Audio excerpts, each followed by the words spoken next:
اعوذ باللہ من الشیطان الرجیم بسم اللہ الرحمن الرحیم السلام علیکم ورحمۃ اللہ وبرکاتہ۔ عزیز طلباء و طالبات، آج انشاءاللہ تعالی ہم کلاس 7 کے اردو کا سبق پڑھیں گے۔ اس کا عنوان ہے شہید کی جو موت ہے وہ قوم کی حیات ہے۔ آج کے سبق کا عنوان ہے شہید کی جو موت ہے وہ قوم کی حیات ہے۔ اس کا مطلب یہ ہے کہ جو بھی اپنے ملک کی خاطر شہید ہوتے ہیں اس سے قوم زندہ رہتی ہے۔ دیکھو نا، وہ اپنے ملک کی حفاظت کرتے ہیں۔ جو بھی اپنے ملک کی حفاظت کرتا ہے، مثلا فوج ہے یا کوئی اور ادارے ہیں، لوگ سکھ چین کی نیند سوتے ہیں، اور یہ جو شہید ہوتے ہیں یا فوج ہے یا دوسرے ادارے، وہ ملک کی سرحد پر رات کو پہرا دیتے ہیں، جاگتے رہتے ہیں۔ ان کے جاگنے سے ملک اور ملک کی عوام سکھ سکون سے سوتی ہے۔ اب شہید کی جو موت ہے وہ قوم کی حیات کا، دیکھو نا، جو اگر اللہ معاف کرے دشمن ملک بھی ہوتے ہیں، ٹھیک ہے، اگر ملک کی خاطر شہید ہونے والا، لڑنے والا کوئی نہ ہو، اللہ نہ کرے، تو وہ دشمن تو غالب آ جائے گا۔ دشمن تو برداشت نہیں کرتا کہ پاکستان قائم رہے، وہ تو اس طاق میں رہتے ہیں کہ پاکستان ختم ہو جائے، اس پہ ہم قبضہ کر لیں۔ جس طرح ہندوستان ہے، اس کے عزائم کا آپ کو اچھی طرح پتہ ہے، بڑے خطرناک عزائم ہیں ہندوستان کے، پاکستان کے بارے کوشش کرتے رہتے ہیں یہ خراب ہو۔ پہلے بھی انہوں نے کوشش کی، جو بنگلہ دیش الگ ہو گیا۔ بہرحال یہ لمبی داستان ہے۔ تو یہ اس کا مطلب یہ ہے کہ ہم اگر زندہ ہیں، قوم زندہ ہے، باحیات ہے، تو وہ شہداء کی وجہ سے ہے، شہیدوں کی وجہ سے، جو اس ملک کی خاطر جان قربان کرتے ہیں ملک کے دفاع کے لیے، اور ان کا بڑا رتبہ ہے۔ شہید کا بڑا رتبہ ہے۔ قرآن پاک میں اللہ تعالیٰ فرماتا ہے، اللہ تبارک و تعالیٰ قرآن پاک کے سورۃ البقرہ آیت نمبر 154 میں اللہ تبارک و تعالیٰ فرما رہا ہے، اس کا ترجمہ یہ ہے، اور جو لوگ اللہ کی راہ میں قتل کیے جاتے ہیں انہیں مردہ مت کہو، وہ مردہ نہیں ہیں بلکہ وہ زندہ ہیں، لیکن تمہیں ان کی زندگی کا شعور نہیں ہے۔ یعنی کتنا رتبہ ہے شہید کے بارے۔ اللہ رب العزت نے قرآن پاک میں یہ فرمایا ہے سورۃ البقرہ میں۔ پھر اسی طرح سورۃ آل عمران میں، سورہ آل عمران میں آیت نمبر 169 میں اللہ رب العزت نے فرمایا ہے، اور جو لوگ اللہ کی راہ میں قتل کیے گئے ہیں تم انہیں مردہ مت خیال کرو، بلکہ وہ اپنے رب کے پاس زندہ ہیں اور انہیں رزق بھی دیا جاتا ہے۔ تو یہ بہت بڑا مقام ہے، بہت بڑا اجر ہے شہیدوں کے لیے، اللہ رب العزت خود فرما رہے ہیں۔ اسی طرح ایک حدیث ہے، آپ صلی اللہ علیہ وآلہ وسلم نے فرمایا ہے، انس بن مالک سے روایت ہے، صحیح بخاری اور صحیح مسلم میں یہ حدیث ہے، آپ صلی اللہ علیہ وسلم نے فرمایا ہے کہ جنت میں داخل ہونے والا دنیا کی طرف نہیں آئے گا، یعنی وہ یہ نہیں تمنا کرے گا جو جنت میں جائے کہ میں واپس دنیا میں جاؤں، کوئی نہیں کرے گا ایسی واپس آنے کی تمنا، کیونکہ وہ بڑا ہی عالی شاندار ہے، جنت بہت خوبصورت ہے، ساری سہولتیں ہیں، کوئی وہاں سے نکلنے کی تمنا نہیں کرے گا، مگر شہید تمنا کرے گا کہ میں دنیا میں جاؤں اور 10 مرتبہ اللہ کی راہ میں شہید ہو جاؤں۔ وہ اس لیے اس کو یہ پتہ، اس نے دیکھ لیا ہے کہ شہید کا رتبہ کتنا اعلیٰ ہے، اور اس لیے وہ واپس جا کر اس رتبے کو اور پائے۔ ایک اور حدیث میں آپ صلی اللہ علیہ وآلہ وسلم نے فرمایا ہے، صحیح بخاری میں ہے، آپ صلی اللہ علیہ وآلہ وسلم نے فرمایا ہے، جان لو جنت تلواروں کے سائے میں ہے، جان لو جنت تلواروں کے سائے میں ہے۔ یہ حدیث اور قرآن پاک کی آیت سے یہ شہید کے رتبے کا آپ اندازہ کریں۔ حضرت ابو ہریرہ رضی اللہ تعالیٰ عنہ سے روایت ہے، آپ صلی اللہ علیہ وآلہ وسلم نے فرمایا ہے، قسم اس ذات کی ہے جس کے قبضہ قدرت میں میری جان ہے، میری یہ آرزو اور تمنا ہے کہ میں اللہ کی راہ میں قتل کیا جاؤں، پھر زندہ کیا جاؤں، پھر شہید کیا جاؤں، پھر زندہ کیا جاؤں، پھر شہید کیا جاؤں، پھر زندہ کیا جاؤں، پھر شہید کیا جاؤں۔ تو یہ شہید کا رتبہ ہے۔ تو اللہ تعالی ہمیں بھی اللہ تعالی شہادت کی موت نصیب فرمائے۔ تو اب ہم سبق کی طرف آتے ہیں۔ یہ جو سبق ہے یہ میں آپ کے گوش گزار اس کا سبق کی اب ریڈنگ کرتا ہوں اور اس کا مطلب اور تشریح بیان کرتے ہیں، پھر انشاءاللہ اس کی مشق کریں گے جی۔ سبق یہ ہے جی، یہ ایک ایسے لڑکے کی کہانی ہے جو بچپن میں اپنے نانا کے تخمے سینے پر سجائے اکڑ اکڑ کر گاؤں کی گلیوں میں پھرتا تھا۔ اصل میں تو یہ شہید کا ہے نا، پھر یہ شہید کا پورا ایک ہسٹری ہے شہید کی جو وہ بیان کرتا ہے۔ یہ جنگ میں شہید ہوتا ہے، سوار محمد حسین ہیں، اللہ تعالیٰ ان کے درجے بلند کرے۔ اور ویسے تو اس سبق کا جو بادی النظر میں تو یہ ہے کہ ہمیں اپنے وطن کی محبت ہمارے دل میں ہونی چاہیے، وطن کی خاطر ہم شہید ہونے کو تیار ہو جائیں، کسی بھی قربانی پاکستان کی خاطر کسی بھی قربانی کے لیے کسی بھی وقت ہمیں تیار رہنا چاہیے۔ اصل میں تو یہ اس کی بادی النظر میں مطلب یہی ہے کہ ہمیں بھی اپنے ملک کی اور اپنے وطن کی دفاع کے لیے جان قربان کرنی چاہیے۔ تو یہ ایک ایسے لڑکے کی کہانی ہے جو بچپن میں اپنے نانا کے تخمے سینے پر، تخمے یہ میڈل جو انعام ہوتے ہیں، اس کے نانا ہوں گے فوج میں، اکڑ اکڑ کر گاؤں کی گلیوں میں چلتا تھا۔ سے مراد ہے کہ بڑا سیدھا ہو کے جس طرح فوجی چلتے ہیں نا، وہ دیکھتا ہوگا جس طرح فوجی چلتے ہیں، اور آپ نے بھی کئی دفعہ ٹی وی میں دیکھے ہیں آرمی کے یا فوجیوں کے چلنے کا انداز، اس طرح چلتا تھا۔ اسے فوج میں بھرتی ہونے کا شوق تھا۔ فوج میں بھرتی کرنے والی ٹیم اس کے گاؤں میں آئی اور وہ فوج میں بھرتی ہو گیا آرمی میں۔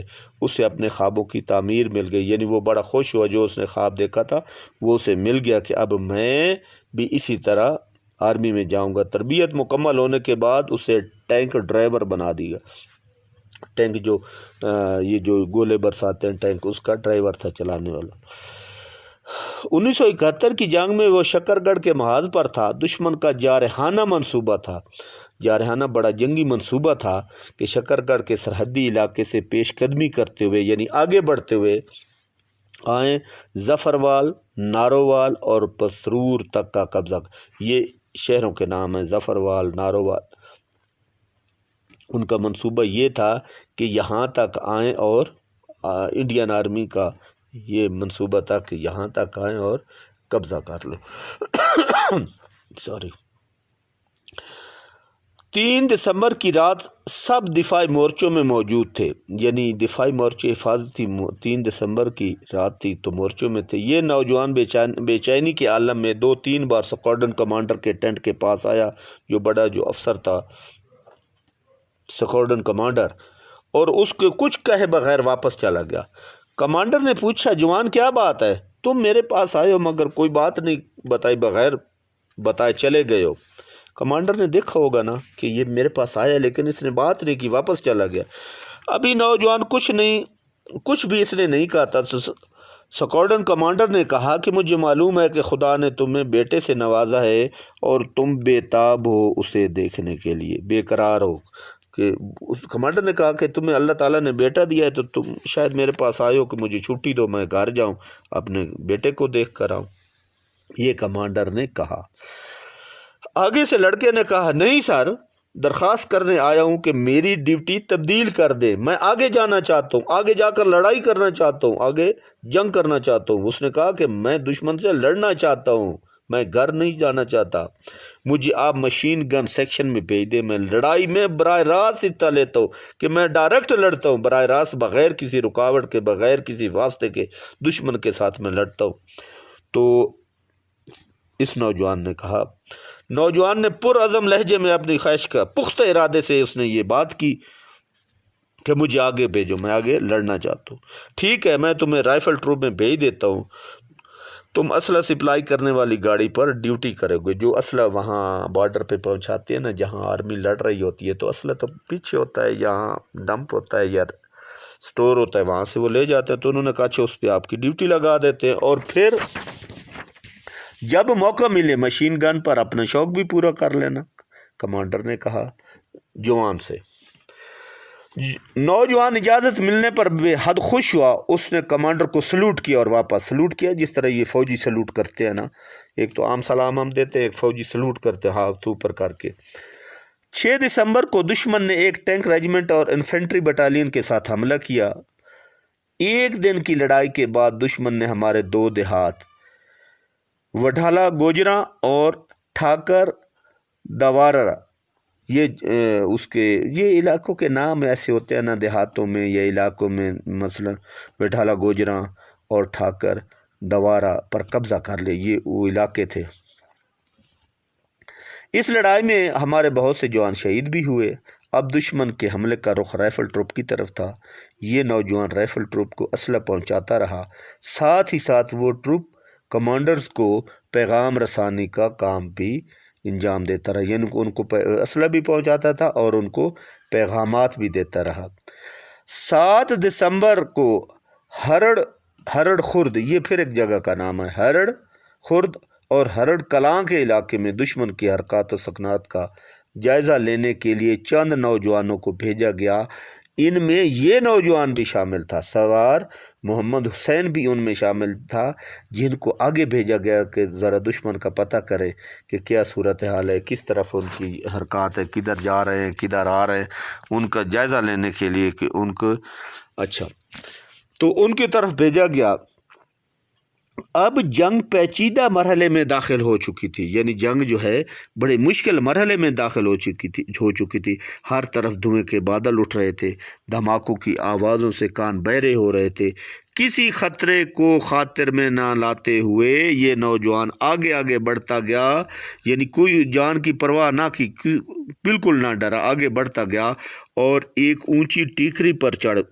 اونچی ٹیکری سے مراد کہ اونچی ٹیلا تھا، جگہ تھی، اونچی بلندی جہاں سے وہ دشمن کو دیکھ سکے. اسے دشمن کی ایک ٹینک ریجمنٹ دائیں طرف سے آگے بڑھتی دکھائی دی. تو اس نے دیکھا کہ دائیں طرف ایک ٹینک ریجمنٹ ہے جو بڑھ رہی آگے. کوئی لمحہ ضائع کیے بغیر نوجوان اپنی پوزیشن پر واپس آیا اور اس کی اطلاع رائفل ٹروپ یعنی کو دی، اپنی پوزیشن ٹھیک کرے. ان کو بتایا کہ اس طرف دشمن جو ہے پیش قدمی کر رہے اور ان کو یہ ساری صورتحال سے اس نے آگاہ کیا. نوجوان رہنمائی کرتے ہوئے اپنے ٹینکوں کے آگے آگے دوڑتا گیا. تو یہ بتا بھی رہا تھا ٹینکوں کو، دوڑتا گیا کہ اس طرف آئیں، اس طرح آئیں، ادھر آئیں، ادھر فائر کریں. جس طرح ٹینکوں کے آگے دوڑ رہا تھا، اس نے ایسے نشانے لگوائے کہ دشمن کے کئی ٹینک تباہ ہو گئے.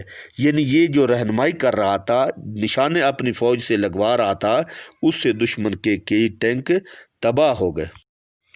جی تو اس دوران جنگ میں مزید شدت آ گئی، جنگ میں تیزی آ گئی، بہت خوفناک جنگ شروع ہو چکی تھی. نوجوان کو اپنی جان کی کوئی پرواہ نہیں تھی.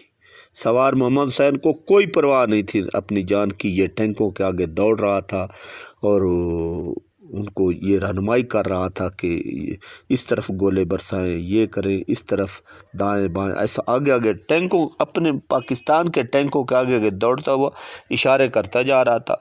وہ شدید گولہ باری اور دونوں طرف سے ٹینکوں کے فائر کے باوجود گجگال کے نزدیک وہ ایک اونچی ٹیکری پر چڑھ گیا. یعنی دشمن کی طرف سے بھی فائر آ رہے تھے، گولے آ رہے تھے، اس کو اپنی جان کی پرواہ نہیں تھی. ایک جگہ کا نام ہے گجگال. تو پھر اونچی جگہ پہ چڑھ گیا اور دشمن کے ٹینکوں کی تلاش جاری اور دیکھنے لگا کہ دشمن کے ٹینک کس طرف ہے، اور اس کی نشاندہی پر دشمن کے ٹینک تباہ ہوتے رہے. یعنی وہ دیکھ رہا تھا اور اپنے ٹینکوں کے، پاکستان کے ٹینکوں کے جو گولہ برسانے والے تھے، ان کو اشارے کر رہا تھا کہ فلاں جگہ فائر کریں، اس طرف کریں، دائیں کریں، رائٹ کریں، رائٹ لیفٹ ایسے کر رہا تھا. اور اس کے سامنے بھی گولے آ رہے تھے دشمن کے ٹینکوں کی طرف سے بھی، لیکن اس کو اپنی جان کی پرواہ نہیں تھی. جب بھی ٹینک دشمن کا جب بھی کوئی ٹینک تباہ ہوتا وہ نعرہ تکبیر اللہ اکبر کی آواز بلند کرتا، بڑا پرجوش تھا، نعرے لگاتا تھا۔ اس نوجوان نے دشمن کے 18 ٹینک تباہ کرا دیے۔ اس نے اپنی رہنمائی میں دشمن کے 18 ٹینک اس نے تباہ کرا دیے۔ ایک مرحلے پر اسے دشمن کے 2 ٹینک نظر آئے۔ ایک وقت ایسا آیا تو جرات اور بہادری کا پیکر یہ نوجوان دوڑتے ہوئے اپنے ٹینک کے پاس آ گیا۔ یعنی یہ جرات اور بہادری والا جو جوان تھا اپنے ٹینک کے پاس آیا، اس کے بتائے گئے ہدف کو نشانہ بنایا اور اس نے بتایا کہ وہاں نشانہ بناؤ، اپنے ٹینکوں سے کہا، اور پلک جھپکنے میں ہی دشمن کا ایک اور ٹینک زوردار دھماکے سے اڑا دیا گیا۔ دوسرا ٹینک ان کا چھپ گیا۔ یہ 2 آئے تو اس نے جب اپنے ٹینکوں کو رہنمائی کی کہ وہاں فائر کرو، تو پھر ایک تو تباہ ہوگا، دوسرا کہیں چھپ گیا۔ بے مثال شجاعت و جواں مردی کا مظاہرہ کرتے ہوئے یہ نوجوان ایک مرتبہ پھر آگے بڑھا۔ بڑی بہادری سے یہ بڑھ رہا تھا، آگے جا رہا تھا، مگر اس دفعہ سامنے والے ٹینک کی مشین گن کی گولیاں اس کے سینے میں پیوست ہو گئی۔ مگر کیونکہ اس طرف سے بھی دشمن کے بھی ٹینک تھے، مشین گن تھی، گنیں گولیاں برسا رہی تھی، تو وہ گولیاں اس کے سینے میں آ لگی۔ نوجوان شہادت کے مرتبے پر فائز ہو گیا، پہنچ گیا، شہادت کے رتبے پر پہنچ گیا، اور یہ بہت بڑا رتبہ ہے، شہادت کا بہت بڑا رتبہ ہے۔ جنت سے نکلنے کو کوئی نہیں کہے گا، شہید یہ تمنا کرے گا، خواہش کرے گا کہ میں جنت سے باہر نکلوں اور پھر 10 بار اللہ کی راہ میں شہید ہو کر آؤں۔ اس نے اپنے گرم خون سے بہادری اور پامردی یعنی بہادری کی جو تاریخ رقم کی وہ ہمیشہ یاد رکھی جائے گی۔ جو اس نے بہادری کا کارنامہ سر انجام دیا وہ ہمیشہ یاد رکھا جائے گا۔ آپ ضرور جاننا چاہیں گے کہ یہ نوجوان تھا کون؟ یہ تھے سوار محمد حسین شہید۔ یہ اس نوجوان کا ذکر ہے، سوار محمد حسین شہید، جو راولپنڈی کی تحصیل گوجر خان کے ایک گاؤں ڈھوک پیر بخش کے ایک راجپوت گھرانے میں پیدا ہوئے۔ یہ راولپنڈی کی ایک تحصیل ہے گوجر خان، اور اس کا ایک گاؤں ہے، دیہات ہے، اس گاؤں کا نام ہے ڈھوک پیر بخش، وہاں یہ پیدا ہوئے، اور اپنے والدین کے اکلوتے بیٹے، اکیلا تھا والدین کا۔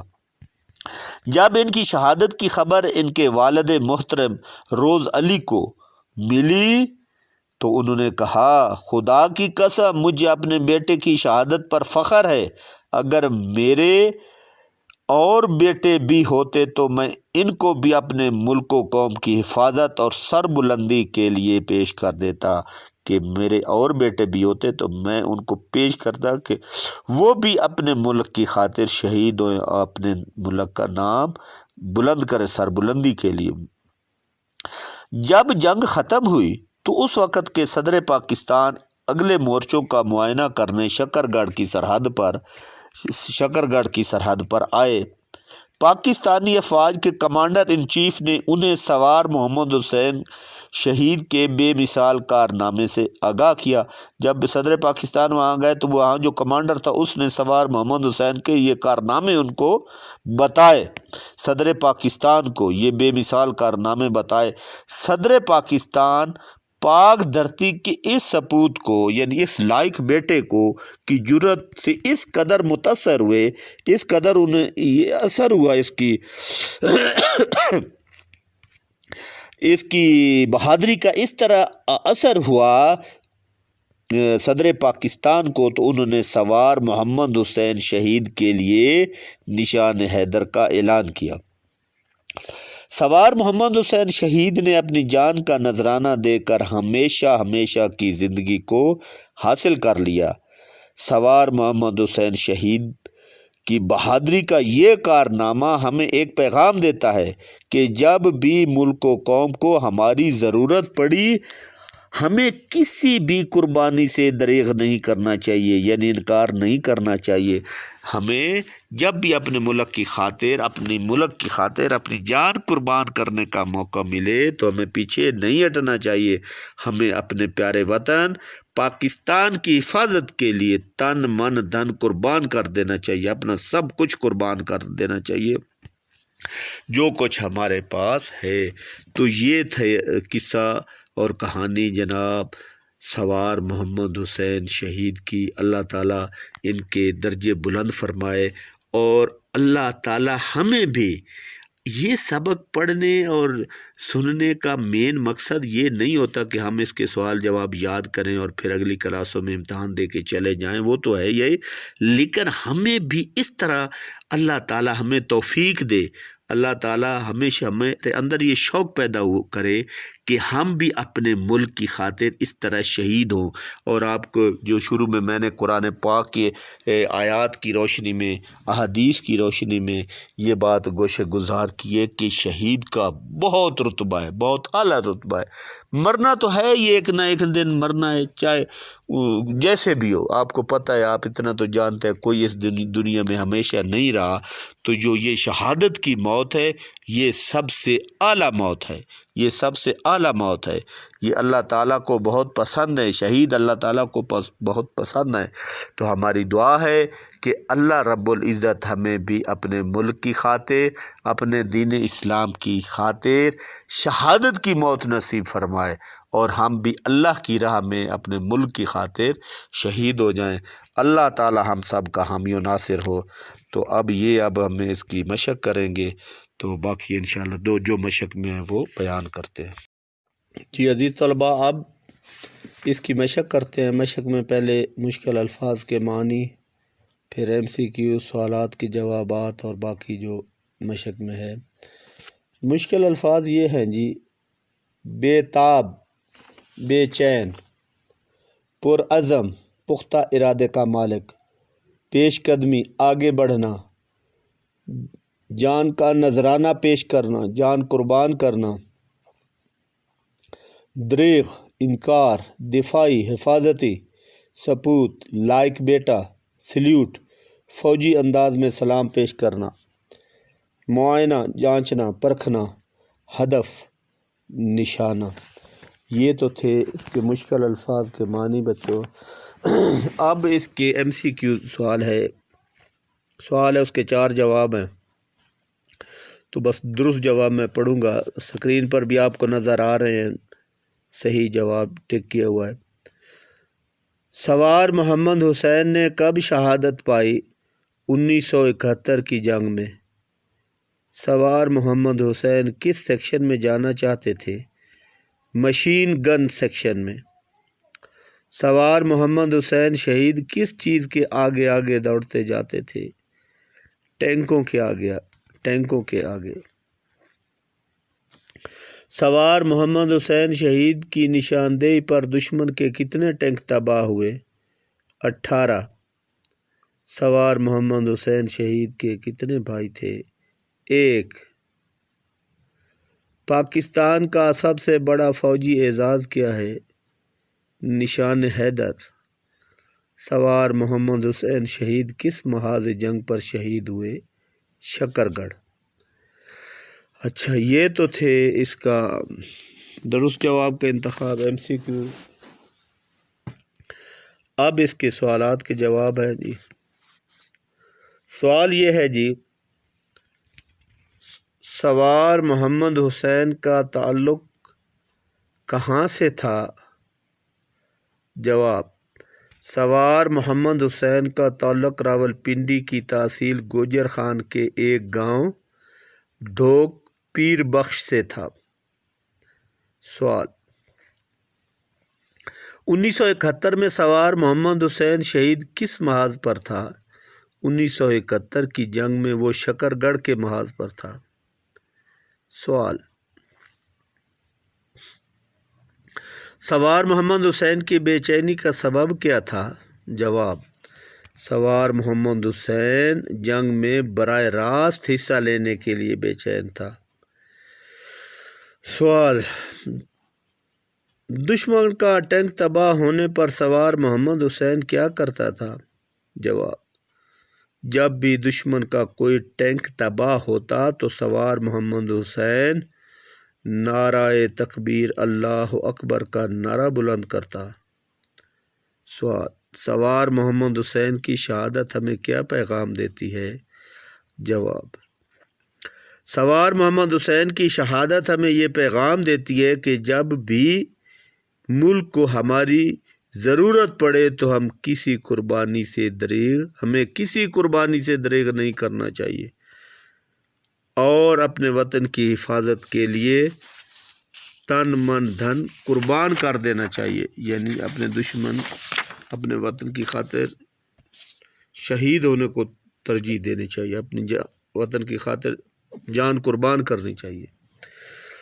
سوال یہ ہے جی، نشان حیدر کن کو دیا جاتا ہے؟ جواب: نشان حیدر پاکستان کا سب سے بڑا فوجی اعزاز ہے جو ان فوجی جوانوں کو دیا جاتا ہے جو اپنے وطن کی دفاع کی خاطر اپنی جانوں کا نذرانہ پیش کرتے ہیں، اپنی جان قربان کرتے ہیں، اپنے ملک کے لیے شہید ہوتے ہیں۔ اچھا جی، اگلا سوال ہے، الفاظ ہیں اور ان کو جملوں میں استعمال کرنا ہے۔ الفاظ اور جملے۔ پیغام رسانی: پرانے زمانے میں کبوتروں سے پیغام رسانی کا کام لیا جاتا تھا۔ کان بہرے ہونا: بچوں کے زیادہ شور میں کان بہرے محسوس ہو رہے تھے۔ خاطر میں نہ لانا: اللہ کی راہ میں نکلنے والے مشکلات کو خاطر میں نہیں لاتے۔ جارحانہ: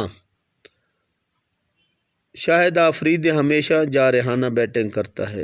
پیش قدمی: سوار محمد حسین نے دشمن کی پیش قدمی کو روکے رکھا۔ پلک جھپکنے میں: زلزلے نے پلک جھپکتے ہی سب کچھ تباہ کر دیا۔ پامردی: سوار محمد حسین نے پامردی سے دشمن کا مقابلہ کیا۔ سربلندی: ہمیں اپنے ملک کی سربلندی کے لیے کام کرنا چاہیے۔ یہ تو تھے جملے۔ اب ان کے ایک اگلا سوال ہے جی، الفاظ ہیں اور ان کے متضاد ہیں۔ جوان بوڑھا، خوش اداس، دشمن دوست، پیچیدہ سہل آسان، خواب حقیقت، پیش قدمی پسپائی۔ اچھا، یہ متضاد تھے جی۔ اب ہیں جی واحد جمع۔ خواہش خواہشات، لمحہ لمحات، شہید شہداء، موقع مواقع، اطلاع اطلاعات، مرحلہ مراحل، فوج افواج۔ یہ تھے اس کے واحد جمع۔ بس یہی سوال تھے جی اس مشق میں۔ اب آپ کا کام یہ ہے بچوں، 2-3 بار سبق کو پڑھنا ہے اور یہ سوالات کے جوابات، جملے، متضاد اور واحد جمع، ان کو اپنی کاپی پر لکھنا ہے، اور باقی الفاظ معنی اور MCQs یہ کتاب سے یاد کرنا ہے، کتاب سے یاد کرنا۔ اور باقی جو یہ سوال ہیں، سوالات، جملے، واحد جمع، متضاد، ان کو لکھنا بھی ہے اور یاد بھی کرنا۔ یاد تو سب کرنا ہے نا، سوالات، MCQs، معنی، جملے، متضاد، سب مشق میں جو کچھ ہے یاد کرنا ہے، لیکن کاپی پہ لکھنا ہے سوالات کے جوابات، جملے اور متضاد اور واحد جمع، یہ آپ نے کاپی پر لکھنا ہے، یہ آپ کا ہوم ورک ہے۔ اللہ تعالی ہم سب کا حامی و ناصر ہو۔ اللہ حافظ۔